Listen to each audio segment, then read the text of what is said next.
여러분 안녕하세요. 송주영입니다. 저희 한 달 만에 인사를 드리는데요. 그동안 나는 정치이다 개표를 좀 준비했습니다. 우선 신설 코너인데요.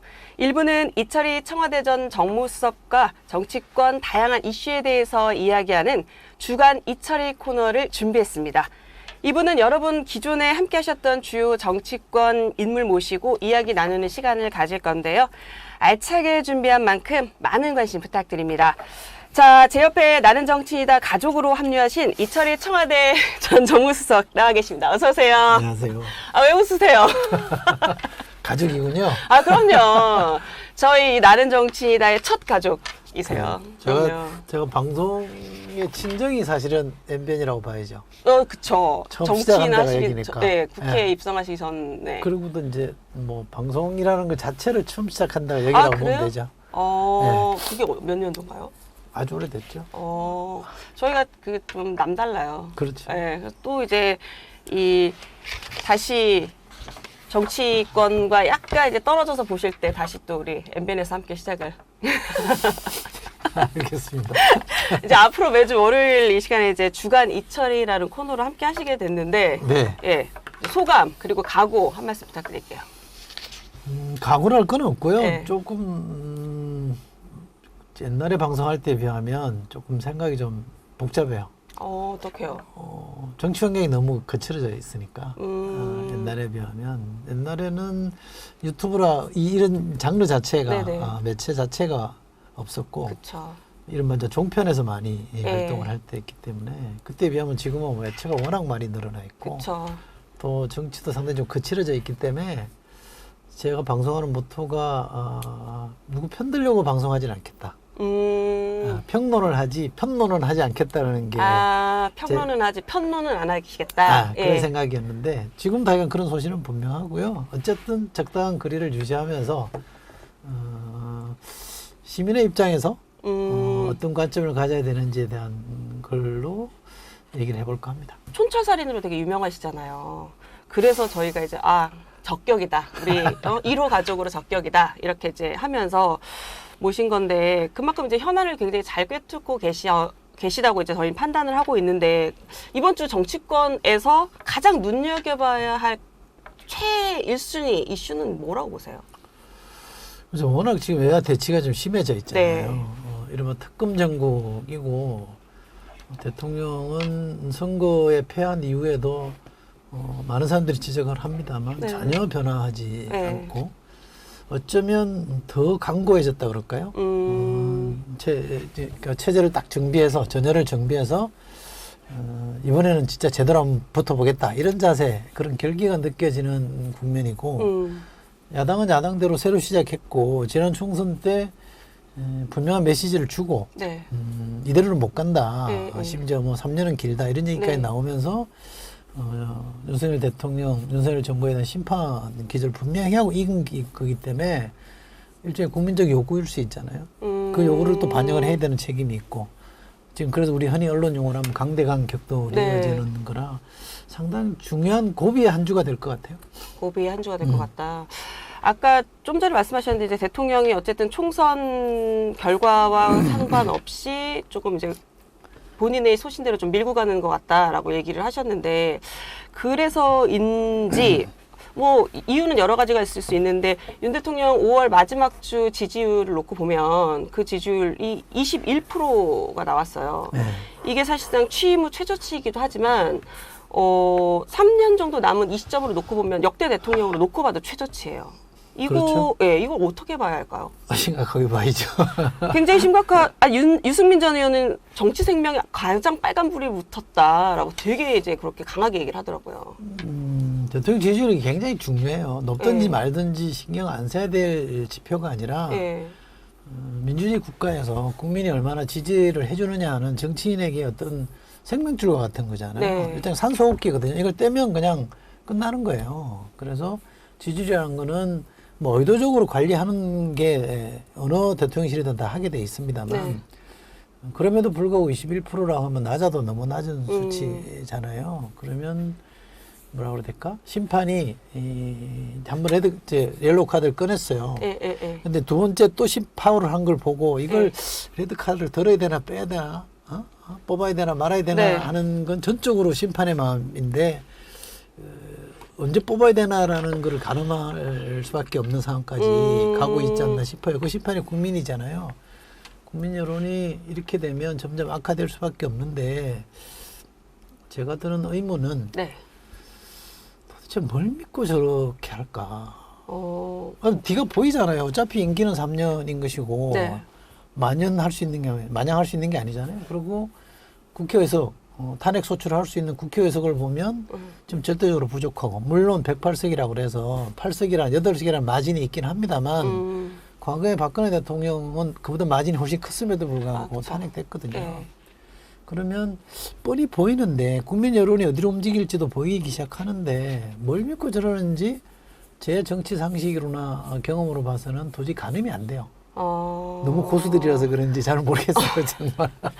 말씀하신 대로 이 여론조사가 수치도 중요하지만 추이도 중요하잖아요. 그럼요. 근데 지금 추이도 떨어지고 있고 수치도 21%라면 사실상 10%대로 갈 수 있는 굉장히 이제 위험한 상황일 수 있잖아요. 그럼요. 굉장히 빨간불이 켜졌는데 이제 근데 이걸 놓고 홍준표 대구시장이 조작이다라고 얘기를 하더라고요. 조작됐을 수 있다. 이제 뭐 그러면서 그 근거로 2017년 대선 때 뭐 나 선거 일주일 앞두고 7, 8% 나왔다. 그런데 결과 까보니 그렇지 않더라. 이거에 대해서는 어떻게? 홍준표 시장님이 대구에 계서 그러신 것 같아요. TK 정서라는 게 있잖아요.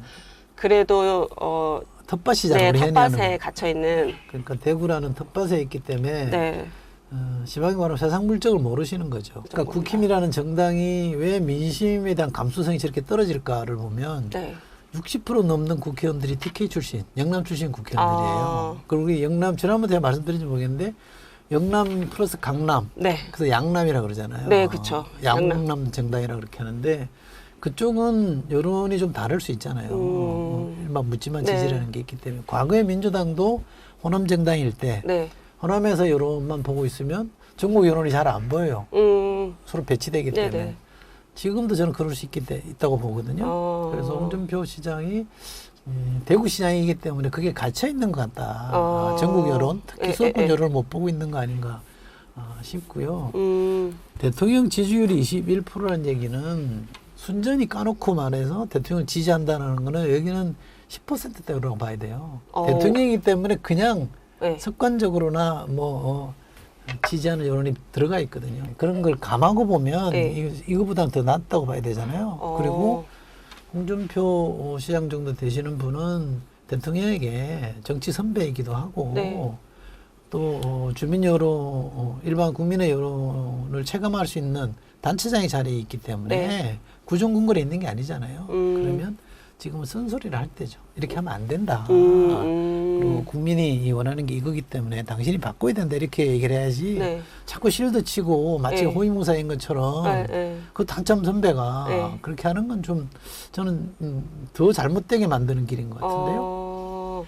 지금 방금 전에 대통령이기 때문에 이제 그냥 습관적으로 찍어주는 표가 좀 있을 수 있다라고 말씀을 하셨는데 성일종 사무총장은 뭐라고 얘기를 했냐면 요 21%를 놓고 보통 여론조사는 좌파 진영에서 조금 대답을 많이 하기 때문에 오히려 조금 조작까지는 아니더라도 왜곡은 좀 됐을 수 있다. 제가 그런 태도가 좀 우려스러운데요. 뭐 설사 그럴 수 있다고 칩시다. 네. 저는 아니라고 봅니다만. 네. 근데 설사 그럴 수 있다고 칩시다. 네. 그렇다고 한들 30% 넘겠습니까? 막말로 해서? 네. 그러면 그래도 여전히 낮은 건데 네. 지금은 이 숫자에 대해서 뭐라고 이러쿵 저러쿵 하면서 뒤편서 할 일이 아니라 네. 책임지고 있는 집권 여당이라고 하면 네. 여기에 대해서 우리가 뭘 해야 되겠다, 뭘 바꿔야 되겠다는 고민을 해야죠. 근데 이재명 대표가 그 뭐죠? 후퇴한 거 있잖아요. 연금 개혁 같은 것도 여당은 받겠다. 그러면 좀 쪽팔리더라도 네. 속된 말로 받아버렸어야죠. 그래 하자. 그 다음에 민생지원금도 이재명 대표 사실 최근 행보는 굉장히 유연하게 잘하고 있는 거예요. 그래서 그것도 여당한 대로 하겠다. 네네. 전 국민 대상으로 안 해도 좋다 하면 그것도 받아버려야 되는 네네. 거예요. 그렇게 해서 여야 간의 텐션을 최대한으로 떨어뜨려 놓고 우리는 민생으로 갑니다. 그리고 민생의 현장 관련된 정책들을 쭉쭉쭉 제시하면서 여당다운 모습 집권 세력으로서 책임감 있는 모습을 보여주면 지지율이라는 게 올라가는 거죠. 그리고 대통령도 자꾸 딴 거 하지 말고 그런 데 집중해서 가야 된다. 그래야 국민들도 최상병 특검이라든지 네. 여러 가지 문제가 있음에도 불구하고 그래도 저렇게 국정에 애를 쓰고 있으니 조금 감해서 보자. 이렇게 생각할 거 아니에요. 네. 과거에 클린턴 대통령이 레윈스키 스캔들이 터졌을 때 뭘로 방어했습니까? 열심히 국정을 챙기는 모습으로 해서 퇴임할 때 지지율이 60% 넘었어요. 그래서 탄핵 안 당한 거거든요. 네. 그러면 대통령이 해야 될 일이 헌법에 정해진 일이 뭡니까? 그리고 국민들이 요구하는 게 뭡니까? 나라 살림 열심히 잘하고 네. 국민의 일상, 삶을 잘 살피라는 거잖아요. 그거 열심히 하면 어지간한 흠이 있어도 국민들이 조금 봐줘요, 속된 말로. 근데 이거는 거기에 대해서는 관심을 없고 야당이 전향적으로 나오는 것도 야 됐고 네, 기분 네. 나쁘다 이거지. 근데 지금 그런 사람이 아니잖아요. 많이 몰려있는 분들이 저렇게 자존심 내세워서 할 일이 아닌데 그런 거 다 받아들이면서 네. 그럼 좀 더 가보자 우리. 응? 물가 문제도 좀 심각하고 지금 전세값도 폭등한다고 네, 하니 네. 이런 문제도 좀 풀어봅시다라고 하면 국민들이 좋게 보지 않겠어요? 근데 어쨌든. 왜 당이라는데 집권 여당이 저런 모습을 취하는지 대통령에게 부안해동을 해서 저러고 있는지 잘 이해가 안 돼. 그래서 선거 졌는데 또 저러고 있는 거 보면 그래서 정신 못 차렸단 말이 나오는 거예요. 그러니까 문제에 대한 원인을 정확하게 진단하지 못하고 있다. 지금 전국의 가장 큰 문제는 제가 볼 땐 대통령도 아니고 네. 거대 야당도 아니고 집권 여당이에요. 집권 여당이 여당이다. 제 역할을 못하는 겁니다. 어... 제가 정무수석 할 때 보니까 정무수석이나 대통령이 가장 두려워한 대상은 네. 여당이에요. 어... 몇 석이 됐다. 여당이 안 도와주면 아무것도 안 됩니다. 여당이 힘을 받쳐주지 않으면 그렇죠. 네. 아무것도 안 되잖아요. 네네. 그러니까 여당이 대통령을 강제할 힘이 좀 있어요. 그렇죠. 그렇잖아요. 특히 정권 초기가 아니라 뒤로 갈수록 더 힘이 지금은 생기죠. 더 그렇잖아요. 네. 그리고 다음 대선 치러야 될 분들 그렇죠. 아니에요? 이 당은 다음 대선 치르고 다음 지방선거도 해야 되잖아요. 그러면 거기에 준해서 저기에 어떻게 하면 표를 얻고 어떻게 하면 이런 지지를 더 얻을지에 대한 걸 중심을 딱 놓고 거기에 비춰서 대통령실도 대통령도 정부도 이렇게 가야 된다라고 가이드를 해서 끌고 가야 될 리딩을 해야 될 지금 집권 여당이 딸랑딸랑 하고 있으니 이게 뭐 여론이 좋게 나올 수 있겠습니까? 그러면 윤석열 대통령은 막말을 해서 대통령 하다가 가면 그만이에요. 심판 안 받잖아요. 더도 안 해요. 더 할 수도 없어요. 그런데 이 당은 권력의 모태인 당은 다음 선거를 치러야 되는 이 당은 도대체 저분들은 어떻게 하려고 저러는지 저도 잘 모르겠어요. 아니 그래서 총선 전에 이제 예측이 나왔었던 거기도 한데 이 총선 이후에 이런 결과가 나오면 사실상 여당에서는 총선 결과가 좋지 않기 때문에 대통령에 대한 견제 그러니까 더 세질 거다. 그래서 대통령의 힘이 좀 빠지고 여당이 엄청 대통령에 대해서 좀 쓴소리를 많이 할 거라라는 얘기가 나왔는데 지금 말씀하신 대로 그렇지 않은 방향으로 계속 가고 있잖아요. 네. 그게 뭐 어쨌든 그 총선에서 당선된 국회의원의 뭐 지역구의 영향 뭐 이런 것들이 있다고 봐야 되나? 대체 왜 이런 분위기로 계속 가는 걸까요? 아무래도 핵심 지지층의 요구들이 있을 테고요. 과거에는 핵심 지지층들도 집권에 대한 열망이라고 그럴까요? 그게 워낙 컸기 때문에 본인들 생각이 좀 있더라도 양보를 좀 했거든요. 네. 괜찮아요. 그리고 국힘도 잘 따져보면 과거에 태극기 부대가 거의 점령하다시피 했을 때 선거 다 전패했잖아요. 그러고 나서 반성이 일어나서 네. 이렇게 되면 안 되겠다라고 해서 이제 바뀐 거 아니에요? 네. 근데 지금 다시 옛날로 돌아가고 있다는 얘기는 그 핵심 지지층들의 요구가 집권보다는 당장의 싸움에 기싸움에서 밀리면 안 된다. 네. 이런 요구로 지금 반영이 되는 네. 거고 또 하나는 조금 거칠고 너무 단순화시켜서 말하는 거긴 합니다만 영남당이잖아요. 영남당의 정서 여론의 그 프레임에서 못 벗어나고 있는 거거든요. 벗어나야 돼. 그리고 여당은 특히 대선은 네. 중도를 대상으로 아니면 양당의 지지층이 아닌 네. 이 당파적인 유권자들이 누구를 지지하냐가 핵심적이잖아요. 네. 그게 다 포커스를 맞춰서 네. 외연을 확장하는 우리 뭐 집토끼, 산토끼 얘기하는 네. 산토끼까지는 안 가도 들토끼는 잡아야 될 거 아닙니까? 지금. 네. 그리고 집토끼도 많이 쪼그라들었는데 그러니까 들토끼나 산토끼를 데리고 와야 집토끼도 늘어나고 네. 안 들어오는 들토끼나 집토끼를 잡아야 전체 포션이 늘어나는 거라면 그게 맞춰야 되고 당은 그게 정당이기 때문에 민심을 먹고 사는 게 정당이기 때문에 그렇게 해도 아무도 욕 안 해요. 그러니까 그런 의지를 가지고 그런 전략적 목표를 가지고 대통령실과 정부를 리딩하고 네. 잘못했을 때 혼내고 한 번 졌으니까 할 말이 있잖아요. 누가 봐도 윤석열 심판 선거였잖아요. 그래서 졌잖아요. 그러면 그거 갖고는 안 된다라고 계속 요구해서 이렇게 교정을 해나가는 노력을 그 주체가 당이 돼야 되는데 지금은 다시 종속적인 지위에서 그냥 끌려가는 그리고 연찬회를 하는데 반성의 메시지가 대국민 메시지가 아무것도 안 나오는 맥주 돌리는 맥주 한 잔씩 받고 돌리는 그게 그 당의 메인 메시지가 된다 그러면 어느 국민이 잘한다고 그러겠어요. 그 어퍼컷 세레머니 하고 참 뭘 믿고 저러시는 거예요. 근데 저 좀 희한한 게 대통령 지지율이 이 정도면 사실은 반사이익으로 민주당이 이걸 가져갈 법도 한데 민주당 지지율이 낮아요. 국민의힘 지지율이 뭐 아주 근소한 차이긴 하지만 국민의힘 지지율이 30, 민주당이 29예요. 국민의힘이 더 높아요. 이거는 왜 그런 걸까요? 심지어 민주당은 총선에서도 이겼어요. 이제 우선 한 걸음만 떨어져서 이렇게 단순하게 보면 선거는 이겼는데 정당 지지율 안 올라간다. 그러면 우리가 흔히 하는 해석은 민주당이 잘해서 펴준 게 아니다. 라는 게 분명하잖아요. 민주당이 잘했어라기보다는 국민의힘이 윤석열 정부가 너무 못하니까 거기에 대한 심판이 우선 선거였다. 차악을 선택했다. 그렇죠. 여기 심판하는 게 우선 선거였다는 거죠. 두 개를 놓고 여기가 더 잘해서 준 게 아니다라는 거잖아요. 그럼 여기도 숙제가 있는 거죠. 여기는 심판했어요. 여기는 의회 다수 권력이에요. 의회 권력을 잡고 있는 세력이에요. 그러면 이 세력이 어떻게 할 건지를 유심히 보고 있는데 이유야를 막론하고 호불호를 떠나서 저는 충분히 그럴 수 있다고 생각합니다만 어쨌든 먹고 사는 것이 힘든 사람들에게 지금 야당은 특검으로만 드라이브를 걸고 있잖아요.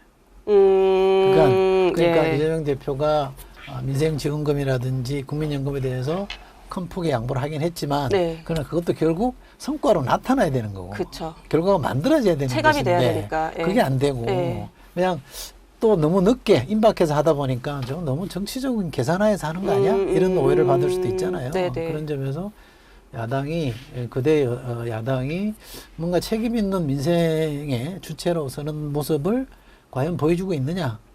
저는 부족하다고 생각하고 국회의장 선거 가지고 난리법석을 떨고 그 후유증도 또 계속 그 당을 감싸고 있잖아요. 그러면 우리한테 다가와 있는 이런 문제, 뭐 종부세도 꺼내놨다가 지금 뭐 논란이 좀 있던데, 뭐 치열하게 논쟁을 하든지, 세금 문제, 세제 문제를 까지 가서 논쟁을 하든지, 또는 뭐 정세값이라든지 먹고 사는 문제, 물가 문제라든지 이런 걸 가지고 전면적으로 토론하고 그에 대해 대안을 제시하고 대통령실과 여당을 압박하는 모양으로 갔다면 이른바 민생 프레임에 집중했더라면 지지율 올랐겠죠. 종부세는 보면은 뭐 오히려 뭐 대통령실에서 받으려고 하니까 민주당에서 오히려 자중질환 일어나 세게 이슈를 쳤다가 지금 아니 속도 조절하자고 약간 걷어들이는 지금 애매한 스탠스로 가는. 그러니까 양당이 정책의 차이, 정체성의 차이는 분명히 해야 돼요. 누구를 위한 대표인가, 누구를 위한 정당인가는 분명히 해야 됩니다. 그리고 우리 흔히 말하는 국힘이 부자들의 정당이라고 하면 여기는 중산층과 서민의 정당, 보통 사람의 정당이 돼야 되는 거잖아요. 여기가 부자 감세라고 하면 여기는 서민 감세로 가든지 전체가 세수를 늘려서 복지를 확대하자든지 이런 쪽으로 이제 분명히 차별화를 시켜야 되는데 먹고 사는 문제에서 차별화를 별로 시도하지 않고 자꾸 닮아가는 듯한 모습을 보이면 지금은 잘 모를지 몰라도 나중에는 큰 부담이 됩니다. 뭐가 다른데? 이렇게 물어보면 정당에서 어떤 차별성이 없어지잖아요. 그러면 그 정당이 지지 기반이 넓어질까요? 꼭 그 상태는 빠져 있는 거고 내용적으로 들어가면 조금 안 좋은 시그널들은 많이 있는데 아직까지는 그런 게 드러나지 않는 정도 시간은 좀 있어요. 그러니까 빨리 민주당도 특검이나 권력의 부당한 짓, 잘못한 것에 대해서 응징하고 교정하는 시도는 계속 해야 됩니다만 그러나 그런 것과 별개로 일상의 삶에서 하루하루를 힘들게 살아가는 사람들 지금 점점 나빠지고 있잖아요. 그 사람들의 삶을 어떻게 어루만질 건지 거기에 대해서 당이 더 당력을 집중하는 노력을 보여야 되죠. 이제 20대 이제 국회 개원을 했고 사실상 이제 오늘부터 이제 본격적으로 이제 활동을 한다고 봐야 되는데 이 국회 개원하자마자 논란이 됐던 게 윤 대통령 난 보낸 거 지금 뭐 야당 의원들 지금 거부 릴레이 지금 한참 하고 있더라고요. 뭐 정무수석 하실 때 난 직접 난돌이었잖아요.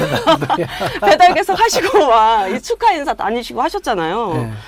근데 이거 지금 뭐 버린다, 거부권 행사한다, 야당 의원들 그 페북이나 뭐 가보면 그걸 엄청 사진 올려놓고 하시더라고요. 그래서 국힘에서는 뭐 이거 너무 옹졸하다 이런 반응들도 있고, 근데 이제 직접 이제 뭐 청와대 계시면서 이제 난을 배달하시고 하셨던 입장에서 이 야당의 요 모습은 물론 이게 이제 정치적인 메시지일 수도 있고 뭐 여러 가지로 해석할 수 있는데 어떻게 보세요 개인적으로는? 우선 여당이 뭐 거기에 대해서 논평하는 것은 저는 부적절하다고. 여당이 여당이 하는 건 자격이 되는지는 잘 모르겠습니다. 네네네. 근데 나는 윤석열이라는 개인 또는 윤석열이라는 권력자가 주는 게 아니라 대통령이라는 제도 그 자리가 주는 거거든요. 그러니까 개인이 준 게 아니란 말이에요. 사람이 준 게 아니고 그 제도가 준 거고 그 직위가 준 거예요. 네. 그 직위는 우리 국민들이 부여한 자리이기 때문에 결국 그거는 국민이 축하한다는 난을 보냈다라고 생각할 수도 있는 거거든요. 그냥 개인이 어떤 개인이 자기 돈 들여가지고 한다 그러면 그거 받고 안 받고는 본인 마음일 수 네. 있겠죠. 그래서 저는 싸울 때 싸우는 거, 싸울 때는 정말 치열하게 논쟁하고 누가 더 뛰어난 대안을 갖고 있는지 가리는 노력은 해야 되겠습니다만 축하관 네. 개인이 준 것이 아니라 관례상으로도 이루어지는 일들에 네. 대해서 그렇게 하는 거는 좀 아니지 않나. 너무 이 싸움 자체를 감성화시키고 개인화시키는 거 아닌가 싶어서 정치가 저렇게만 풀리면 네. 정치인들이 운신의 폭이 없어져요. 지금도 만약에 타협하자, 네. 협치하자고 얘기하면 배신자를 찍히는 거 아닙니까? 그렇죠. 양쪽 다 그렇잖아요. 지금 완전 극과극으로 대치를 하고 있어서 소통이고 뭐고 없어서. 그럼 뭐 결과가 나와야 되잖아요. 그러니까요. 그 본인들 싸우는 거 알아서 잘 싸우시고 네. 그리고 어느 쪽이 또 집권하든지 그거는 그 사람들이 잘해서 표를 많이 받으면 되는 건데 그거와 상관없이 일반 네. 국민들의 삶은 오늘도 계속되고 있는 거고 그쵸. 그죠? 네. 그럼 거기에 대해서 정치가 화답하지 않고 네. 거기에 어떤 노력을 하지 않는다라고 하면 정치가 존재할 이유가 없는 거기 때문에 그쵸. 본말을 좀 잘 구분해 주시라. 그런 부정적인 기분 나쁘다는 거를 드러낼 기회는 얼마든지 있잖아요. 또 많이 했잖아요. 하고 있잖아요. 그렇죠. 그러니까 이게 지금 상임위원장이든 뭐 원내대표든 뽑히면 이제 관례적으로 이제 보내왔던 건데 여기서부터 이렇게 지금 대치를 하면 대통령실과 입법부가 야당이 근데 지금 이러면 이거와 상관없이 또 가령 여당과 야당을 놓고 봐도 지금 첫 원구성 협상이 지금 이제 첫 과제인데 이것도 지금 또 꽉 막힌 사실 근데 이거는 관례적으로 계속 수월하게 되지는 않았었어요. 뭐 워낙 잘 아시겠지만 네. 근데 이제 이게 7일이 법정 시한이란 말이에요. 근데 지금 쉽지 않아 보여요. 뭐 민주당에서는 박찬대 원내대표가 주말에 뭐 기자회견 하실 때부터 아우 강경하더라고요. 뭐 법사위 그리고 운영위 과방위 절대 못 내준다. 그렇지 않으면 18개 다 상임위 갖고 가겠다. 21대랑 지금 똑같은 스탠스인데 이거 진짜 18개 갖고 갈 수 있는 상황이라고 결과적으로 보세요? 그렇게 되지 않을까요? 아 결과적으로 그렇게 될 거라고 보세요? 네. 어. 여당도 뭐 굳이 그걸 네. 응해가지고 네. 타협할 필요를 못 느끼는 것 같고 네. 과거에 왜 김종인 위원장이 네, 네. 비대위원장으로 갔을 때 다 독식하게 냅둬라. 네, 그리고 그게 이제 책임져라 그 대신 그쵸. 이거잖아요. 5만 프레임을 걸었잖아요. 네. 지금 여당은 원 구성이 빨리 돼서 국회가 빨리 가동되는 걸 원치 않는 것 같기도 하고 네. 또 우리가 약자다, 쟤들이 강자다, 우리가 강자가 우리를 힘으로 누른다 이런 구도를 만들려고 하는 것 같아요.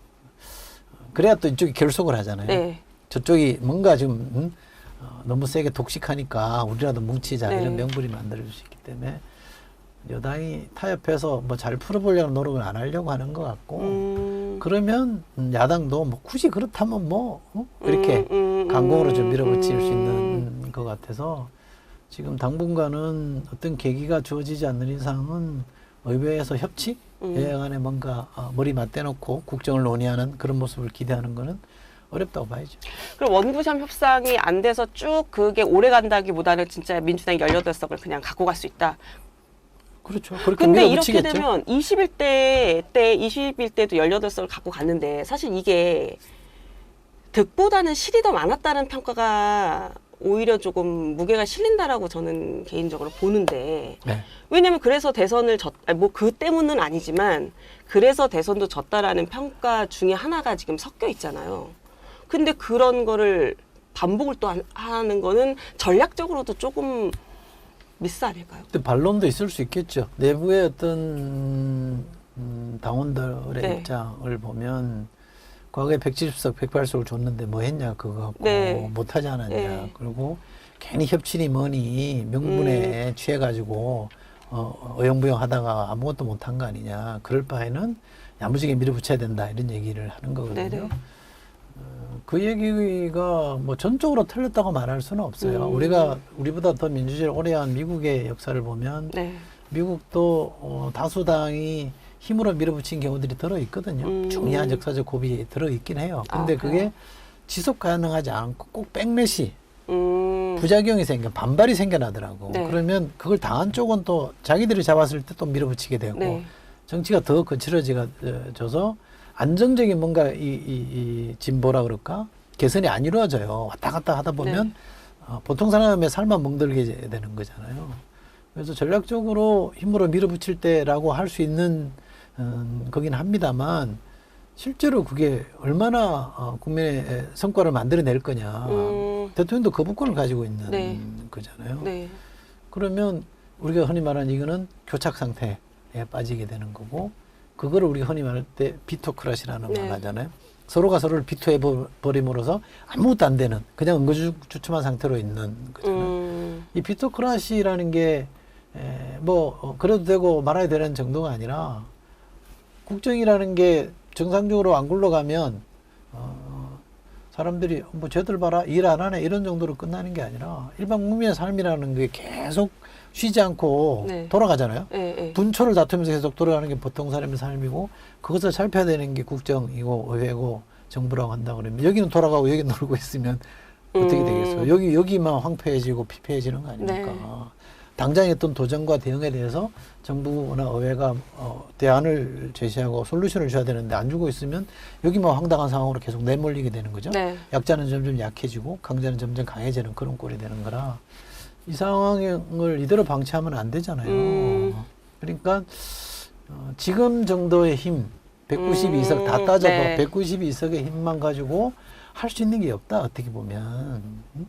그리고 대통령도 의회 권력이 없기 때문에 할 수 있는 게 거의 없다. 네. 그럼 양자에게 국민들이 지난 총선에 준 명령은 뭐냐?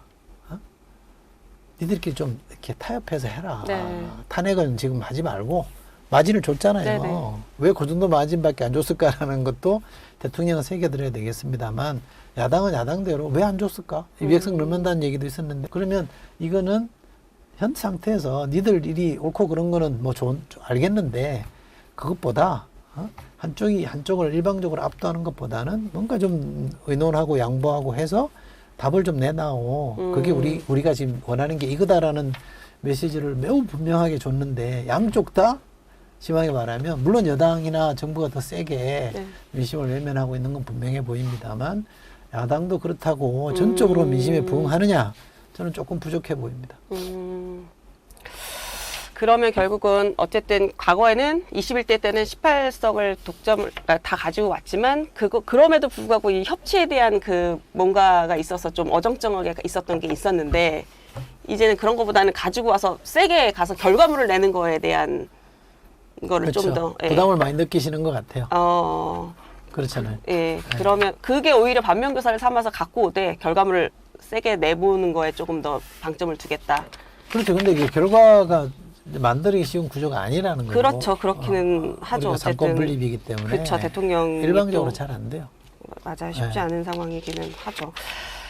지금 뭐 국회에서 또 뭐 좀 전에 아까도 살짝 언급을 하셨는데 이 뭐 최혜병 사망 사건도 그렇고 이게 지금 좀 계속 논란이 되고 있는데 윤 대통령 이게 공교롭게 뭐 이종섭 당시 국방부 장관이랑 세 차례 전화 통화한 날 이날 사실 뭐 세 차례 통화를 했는데 이날 이제 뭐 자료 이첩 받은 날이잖아요. 이러면서 이제 뭐 대통령 왜 개인 통화했냐 뭐 이런 게 지금 논란이 되고 있는데 그러면서 뭐 한쪽에서는 이게 정청래 의원은 이게 이제 탄핵의 트리거가 될 수도 있다 막 이렇게까지 말씀을 하시더라고요.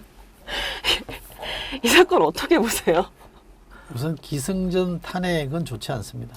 예. 탄핵이라는 걸 기정사실화 시켜놓고 모든 걸 거기에 맞춰서 이렇게 네. 해석하고 그쪽으로 몰아가려고 하는 건 좋지 않습니다. 왜냐하면 탄핵이라는 건 헌법에 정해져 있는 수단이긴 하지만 마지막 수단이거든요. 국민이 뽑아놓은 대통령을 네. 그 직에서 끌어내는 게 탄핵이기 때문에 그야말로 중대한 사유가 있을 때 마지막 수단으로 쓸 수 있는 건데 네.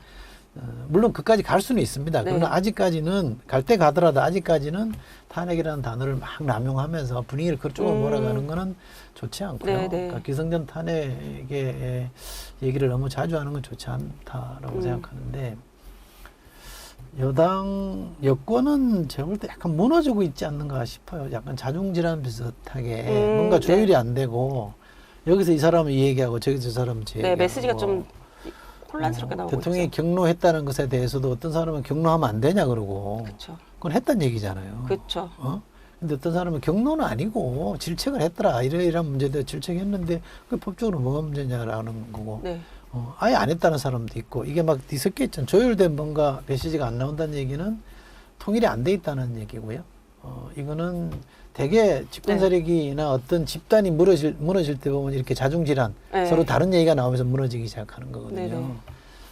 어떤 정당에서 의견을 모을 때 네. 정책이나 어떤 입장을 정리할 때 충분히 다양한 의견들을 개진을 하고 그 안에서 하나의 입장을 정하는 그런 절차, 다양성을 전제로 이견을 존중하고 하나의 목소리를 만들어내는 과정으로서 보는 것과 이것처럼 사건이 일어난 지 오래됐는데 네.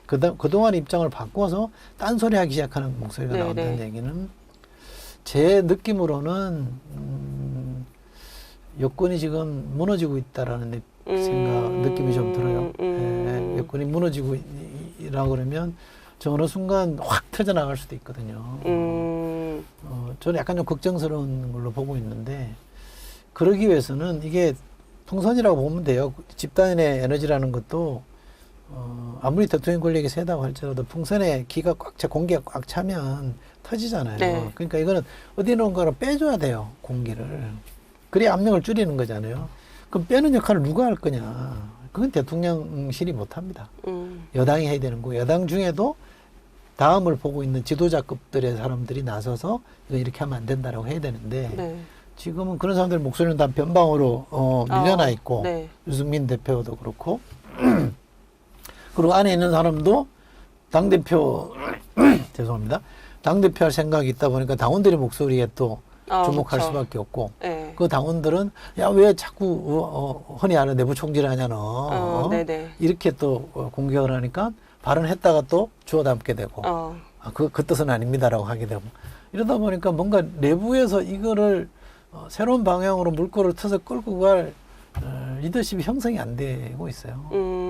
굉장히 위험한 꽉 막혀 있어서 저러다 잘못하면 터지는데 제 느낌은 그렇습니다. 빨리 뭔가 내부에 돌파구를 열어야 돼요. 물꼬를 터야 됩니다. 이제 지금으로서는 그게 보이지 않는. 아까 초입에 말씀하시기로 정치권이 너무 이제 거칠어졌고 거칠어짐과 동시에 뭔가 방향성을 제시할 리더가 없다. 뭐 그건 여당이든 야당이든 똑같이. 힘이 강한 리더는 있을 수 있는데 어쨌든 뭔가 현상에 대해서 옳고 그르다라고 방향성을 예시하고 쓴소리를 할 수 있는 리더는 아직까지 좀 부족하다라는 생각을 지금 하고 있는데 요 건에 대해서 지금 국민의힘에 놓고 보면 전혀 보이지 않고 있는 거는 사실인 것 같아요. 그러니까 국민의힘은 약간 리더십의 공백. 예, 지금 전대가 지나면 좀 괜찮아질까요? 뭐 그럴 수도 있죠. 뭔가 계기가 주어져서 네. 전당대회라는 계기를 통해서 새로운 리더십이 창출이 되고 그럼 네. 임기를 보장되는 리더십이니까 네. 조금 나을 수는 있겠습니다만 근데 그 전당대회도 룰이 당원들의 목소리가 지나치게 일방적으로 표출될 수 있는 네. 구도로 만들어져 있기 때문에 거기에 호응하지 않으면 대표가 안 되거든요. 네, 네. 근데 거기 호응했던 사람이 되고 나서 딴소리 하는 것도 쉬운 그것도 일은 좀, 아니기 그쵸. 때문에 얼마나 달라질까. 그러니까 당장 어떻게 전체가 하나의 집단적 목소리로 용산과의 적당한 거리 등질 수는 없어요. 그쵸. 이게 대통령실과 정부와 여당이라는 게 끊을래야 끊을 수 없는 걸로 묶여져 있고 일종의 공동체거든요. 그쵸. 그렇다고 해서 거기만 종속적으로 끌려다녀가지고는 답이 안 나오는 게 너무 분명해져 있기 때문에 그렇다면 적당한 거리를 유지하면서 끌고 가야 되는 그리고 아닌 건 아니라고 얘기하면서 이렇게 해야 되거든요. 그러려면 헤어질 결심 같은 거는 좀 있어야 돼요. 그나마 지금 국민의힘에서 전대에 나올 만한 후보 중에 헤어질 결심을 할 수 있다라고 예측되는 사람이 한동훈 전 위원장 정도가 지금 꼽히고 있는 상황인 거잖아요. 헤어질 결심이라고 말했지 헤어질 필요는 없어요, 굳이. 예, 뭐 그런 얘기가 있잖아요. 우스갯소리로 현직 대통령이 미래 권력을 만들 수는 없어도 미래 권력이 안 되게는 할 수 있다라는. 그래서 그렇게 적을 지면 안 된다. 그럴 수도 이런 있죠. 얘기들이 정치권에서 좀 있잖아요. 맞습니다. 그런데 지금 이제 용산은 한동훈 위원장이 나오는 걸 마땅찮아 하는 것 같아요. 그리고 이미 사이는 털어져 있는 것 네. 같고 뭐 한때 약속 대련 아니냐 이런 얘기들도 많이 했습니다만 지내놓고 보니 약속 대련은 아니었던 것 네. 같고 확실하게 두 분의 사이는 털어진 게 분명한 것 같은데 근데 거기도 국힘 내에서 우리 흔히 여론조사를 해보면 누가 당대표로 좋으냐 네. 일반 국민 대상 또는 당원 대상 해보면 나오는 게 있잖아요.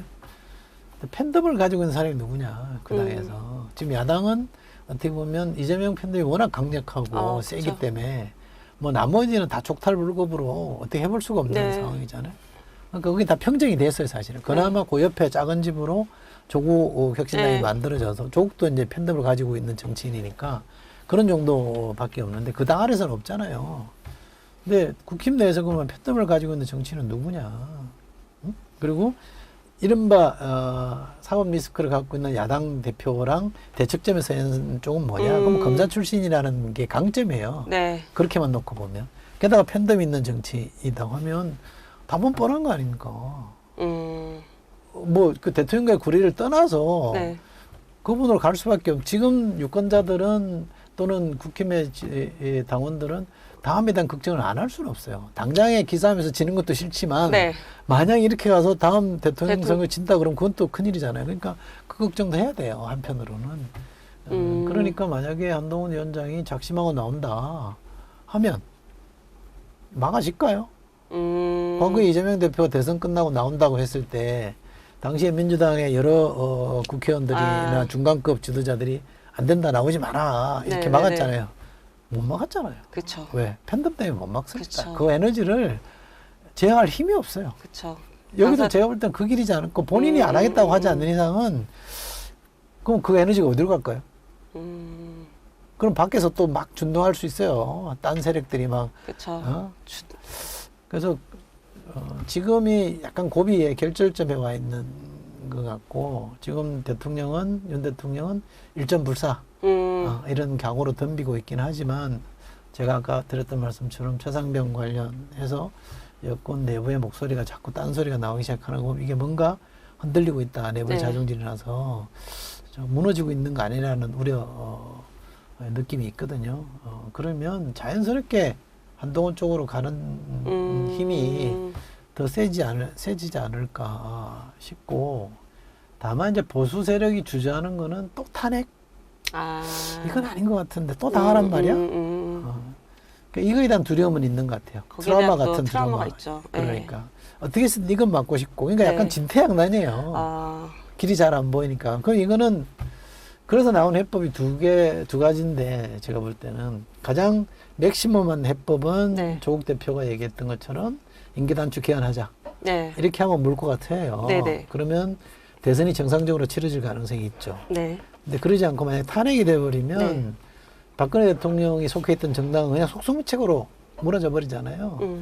그러면 국힘이 또 그 꼴을 당할까? 아닐 거다. 네네. 그러면 좀 더 큰 아까 말한 맥시멈 솔루션으로 임기단축 개헌이 가능할 수도 있겠다는 게 하나 있고 두 번째는 그나마 약간의 그까지는 안 가도록 해볼 수 있는 게 뭐냐면 대통령이 나와서 진솔하게 전후 과정을 소상하게 설명하고 잘못된 건 잘못했다고 하고 인정할 거 인정하고 네.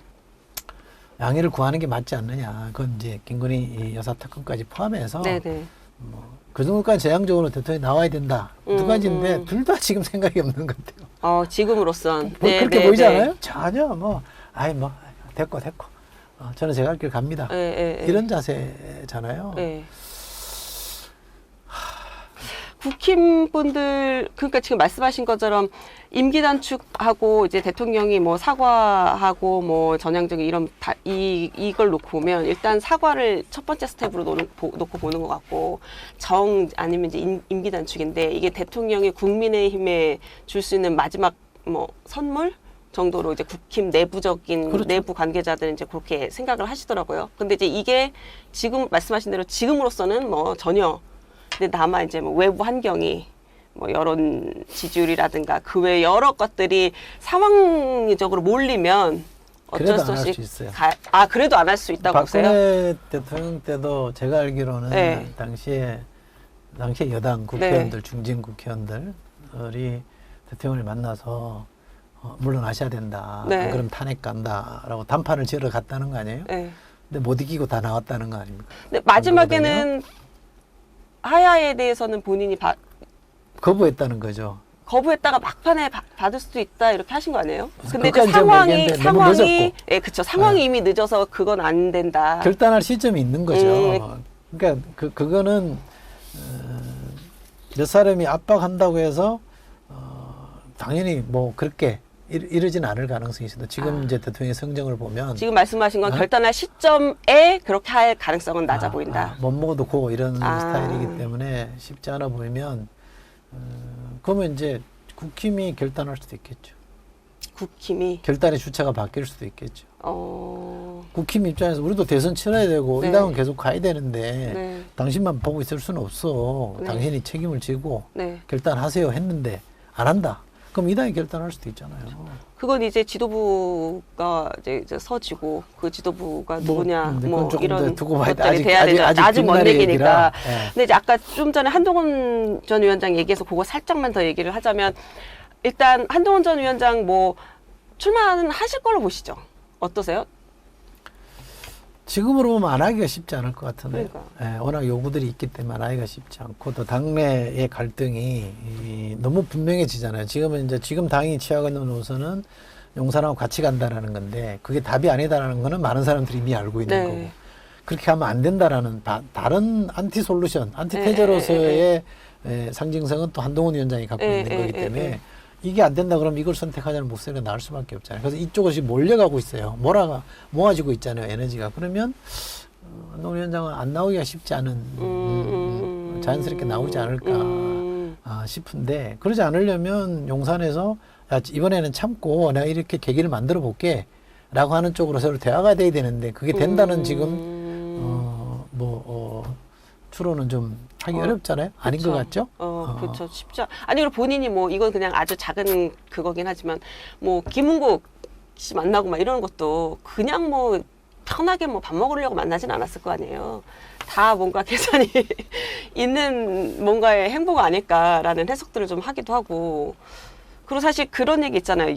당내에 여당 내 야당의 역할을 하는 사람이 다음 대선을 먹고 가기 쉽다. 그렇죠. 예. 그랬을 때 놓고 보면 지금 국민의힘 내에서도 그 스탠스를 가장 갖고 가는 게 뭐 안철수 의원도 그걸 좀 해보려고 하나 한동훈 위원장에 비해서는 뭐 굉장히 약하고 그럼 결국 한동훈 위원장으로 가지 않을까라는. 그럼 정치인들의 의리를 윤 대통령이 착각하면 안 되는 게 정치인이 궁극적으로 배신하면 안 될 사람은 국민이에요. 네. 그렇잖아요. 그쵸. 누구 특정인에 대한 의리 때문에 국민을 저버리는 게 그야말로 배신인 거잖아요. 한동훈 위원장도 딱 그 얘기를 했던 거잖아요. 아니 그러니까 네. 국민을 딱 중심에 놓고 정치인들은 볼 수밖에 없어요. 몇 사람은 대통령에 대한 의리를 지키고 싶어 할지 모르겠습니다만 큰 흐름으로 보면 저 당도 민심을 먹고 사는 게 정당이기 때문에 국민의 여망, 큰 뜻, 이 대세를 따라갈 수밖에 없어요. 그리고 이미 경험해봐야 우리가 어느 정도 민주주의를 해봤기 때문에 학습 경험이 워낙 많아서 탄핵을 그냥 당했다가는 이거는 그냥 또 당이 존폐 기로에 서는구나. 사실 그때 그 당은 존폐 기로에 섰어요. 그쵸. 당이 쪼개졌잖아요. 그죠? 그러면 그 당이 없어질 가능성도 있었던 건데 어떻게 뭐 해서 다시 살아난 거잖아요. 국힘이 사실은 뭐 회복 탄력성은 있는 정당이에요. 차떼기 정당에서도 살아왔고 뭐 수없이 많은 고비를 넘기긴 했습니다만 이제 그런 경험을 해본 사람들이 그 당 안에 있기 때문에 네. 아마 그런 상황으로 내몰리는 건 두려울 거예요. 그러니까 그건 바꿔보고 싶은 게 분명히 있어서 한동훈 위원장이 모르겠어요. 제가 정치를 잘한다는 느낌을 못 받고 있습니다. 아, 그래요? 네, 근데 와서 잘할 수 있을까에 대해서 저는 확신은 없습니다. 아, 그래요? 만약에 됐을 때 잘할 거에 대해서는 선대위원장으로서 보여준 모습은 저는 굉장히 실망스러운 모습이에요. 정치에 대한 이해, 고민이 전혀 없다. 이건 그냥 본인이 특수 수사하듯이 그냥 몇 가지 이게 수사 단서를 언론에 흘려가지고 아, 네. 여론 만드는 게 익숙해져 있잖아요. 제 판단으로는 그렇습니다. 근데 이 수사 단서를 흘리는 거는 국민을 상대로 하는 메시지를 발신하는 거랑 달라요. 그잖아요. 이거는 유무죄 혐의를 어떻게 인정하는 네네. 쪽으로 몰고 가는 거. 국민 여론은 꼭 그렇게만 되는 게 아니거든요. 그럼 이 메시지 관리를 잘했냐? 그럼 프레임을 잘 짰냐? 그럼 전략이 있었냐? 인물 구도는 그럼 어떻게 했냐? 뭐 이런 거 제가 볼 때 우리가 정치 도자를 평가하는 기준으로 뭐 한 5가지만 크게 대별해서 보더라도 뭐 B조차 받을 만한 게 별로 없는 것 같은데 다 C 아니면 D였다고 저는 생각해요. 그래서 잘할 거냐? 저는 잘 모르겠어요. 근데 사람의 가능성이라는 거는 또 정치가 사람을 많이 바꿔놓을 수 있기 때문에 그 가능성을 아예 저는 배제하지는 않습니다만 지금까지 봐온 모습만 봐서는 썩 잘할 것 같다라는 판단은 잘 안 씁니다. 그러니까 비대위원장 시절에 그 점수는 C 아니면 D다. 근데 새로 대표가 되더라도 그 수준을 능가할 것 같진 않다. 모르죠. 근데 그렇게 전망이 됩니다만 사람의 가능성이라는 거는 또 그분을 많은 분들이 얘기할 때 워낙 영민하고 똑똑하다고 하잖아요. 그러면 본인이 이 틀을 깨고 나올 수도 있죠. 알을 깨고 나오는 그런 성장을 이뤄낼 수도 있죠. 아마 지금 본인이 이 시간을 어떻게 쓰느냐가 중요할 텐데 근데 그것도 조금 제가 볼 때는 아쉬워요. 예를 들면 뭐 도서관 가서 막 네. 사진 찍히고 하는 거, 왜 저렇게 하지? 그럼 뭐 해야 될까요? 정치권에 아니 오래 계셨던 그 어떤 분이 그분에 대해서 얘기하시는 거 제가 들었는데 네. 저는 맞아 그럴 수 있겠다 싶은데 지금 배낭 하나 메고요, 백팩 하나 메고 전국을 돌아다니면 됩니다. 특히 시장바닥 돌아다니면서 특히 백화점보다는 시장을 가셔야 돼요. 그분은 시장에 가서 그 사람들하고 시장에서 이 자판 놓고 일하시는 분, 물건 파시는 분들, 민심을 좀 듣고 고사리 팔고 나물 파시는 분들 앉아서 얘기 듣고 눈높이 맞춰보고 그 사람들의 주름이 왜 생겼는지, 그 사람들의 하루 일과가 뭐 때문에 힘든지, 어디에 그 사람들이 기꺼워하고 즐거워하는지 이런 것들을 보면서 체화를 시켜야 돼요. 동기화를 시켜야 됩니다. 일반 서민과 네. 자신을 동기화시켜야 되는 작업을 하려면 전국을 그냥 돌아다니면 되거든요. 야, 넌 너끼리 하라. 나 국회의원도 아닌데 뭐 너끼리 하라. 이러면 되는데 그런 건 안 하고 도서관에 안에서 우아하게 뭐 책 보는 거 이런 거 연출하는 거 저게 뭐 꼭 맞나? 제가 만약에 연출자라고 옆에 있다 그러면 그렇게 안 하겠죠. 국민과 좀 더 이렇게 좀 괴리된 폭을 좀 좁히는 게 좀 필요하다. 그분은 잘 봐야 엄친아 아닙니까? 그러니까 그런 이미지를 좀 상쇄할 필요가 좀 있는. 그럼요. 다수의 사람들에게 특히 보수는 네. 이 서민 중산층으로 다가가는 노력을 해야 돼요. 그렇게 성공한 사람은 권력을 잡았고 네. 못한 사람은 못 잡았어요. 다니면 돼요. 그잖아요. 왜 안 하는지 모르겠어요. 시간도 많을 텐데. 이거는 되게 한동훈 전 위원장한테는 좀 깊이 새겨들어야 될 꿀팁 같은데요. 근데 머리 좋은 사람들은 단점이 뭐냐면 넌 말을 잘 안 들어요. 아, 그래요? 아니, 왜냐면 어쨌든 대선을 생각한다면 대선은 말씀하신 대로 집토끼만 갖고는 안 되고 이 확장을 더 해야 되는데 그 확장의 영역에 있는 분들이 다 어떤 분들이겠어요. 그러면 어쨌든 다 아래로 내려가야 되는데 그게 중요합니다. 그거는 정말 깊이 새겨 들으셔야 될 것 같긴 한데 저는 한 전 위원장이 지구당부할 얘기할 때 이건 되게 기발하다고 생각을 했거든요. 왜냐하면 본인이 당내 지지 기반이 별로 없는 상황에서 되게 전대를 앞두고 표심을 끌어들이기 되게 좋은 걸 쏘아 올렸다라고 생각을 저는 개인적으로 했는데 정리하랍니다. 네. 그러니까 저는 만나기만 이렇게 할 말이 많은지 모르겠어요. 아니 매주 나오니까. 그러니까 아쉬워가지고 이렇게 알겠습니다. 정리하라는데 또 해야죠. 근데 요것만. 네. 네. 근데 이게 이제 어쨌든 이게 정치 개혁이다, 정치탱이다 이렇게 얘기가 많아요. 근데 어떻게 보세요? 이거는 이제 전직 국회의원으로서 어떻게 보세요? 평가를 하세요? 저는 지구당이 있어야 된다고 생각합니다. 있다고 평가하세요? 그래서 정당이 이른바 저작거리 안으로 들어가서 네. 보통 사람들과 호흡할 수 있는 채널의 역할을 더 제대로 해야 되는데 저는 지구당을 당시에 없앨 때의 문제의식도 충분히 공감합니다. 돈 먹는 하마 네. 이런 얘기를 했거든요. 지금 그게 불가능해요. 환경이 달라졌다고 보시는 거예요? 불가능합니다. 그러면 보통 사람들이 정치를 만날 수 있는 통로가 있어야 되잖아. 채널이 있어야 되는데 그렇죠. 과거에는 그게 지구당이었거든요. 계속 그런 것들이 더 있어야 되는데 지금은 당원협의회니 뭐 지역위원회 이런 방식으로 있는데 그거는 공조직이 아닌 거잖아요. 그렇죠. 의원 개인의 조직이기 때문에 저는 지구당을 만드는 쪽으로 가야 된다. 다시 부활하는 쪽으로 가야 된다고 생각합니다. 물론 부패할 우려에 대해서 걱정이 있다 그러면 그 장치들을 더 촘촘하게 하면 되는 거고요. 한동훈 위원장이 그런 식의 얘기를 했다는 거는 저도 깜짝 놀랐는데 좀만 생각해보면 저 사람의 저 정치인의 지지 기반이라는 게 다 원외구나. 원외 위원장들은 떨어진 것에 대한 이 뭐라 그럴까요? 분함? 네. 한 같은 게 있잖아요. 근데 왜 떨어졌을까? 그러면 이제 윤석열 대통령에 대해서 할 말 하고 싶죠. 졌으니까. 그렇잖아요. 그리고 떨어지고 난 뒤에 느끼는 열패감이란 건 또 뭐냐면 현역과의 엄청난 격차.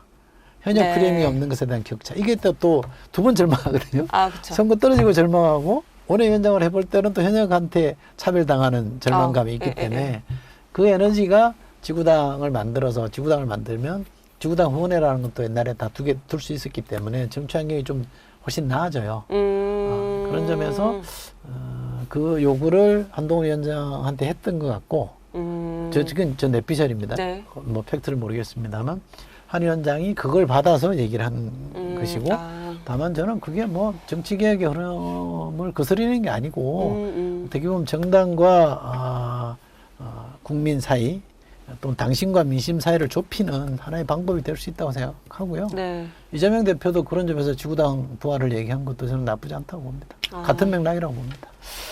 네, 저 마지막으로 하나만 더 여쭤볼게요. 그 윤상현 국민의힘 의원이 김정숙 여사 특검법 발의를 한다고 해요. 그 뭐 인도 방문이랑 옷값 특활비 등 다 포함을 한다고 하는데 이 김정숙 여사 논란 관련해서 민주당 지도부에서 특별히 입장을 내지 않아요.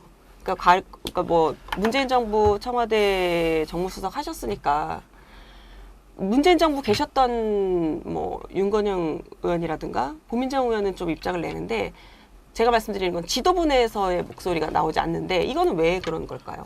당 차원에서 뭐 대응할 만한 거리가 못 되잖아요.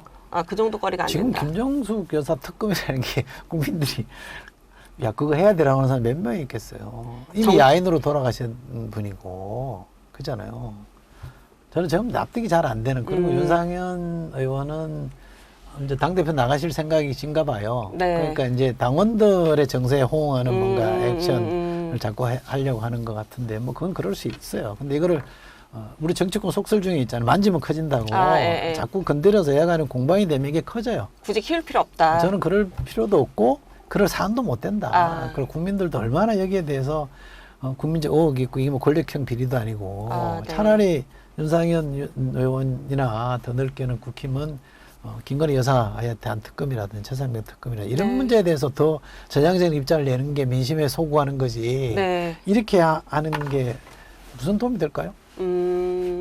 이슈로도 정신 그럴 정도가 아니고 정신 못 차렸다. 예, 하나로 정리해 주시네요. 힌트를 잘못 맞췄어요. 네. 자, 오늘 여기까지 할게요. 다음 주 월요일 오실 거죠? 네. 네. 알겠습니다. 오늘 감사합니다. 고맙습니다.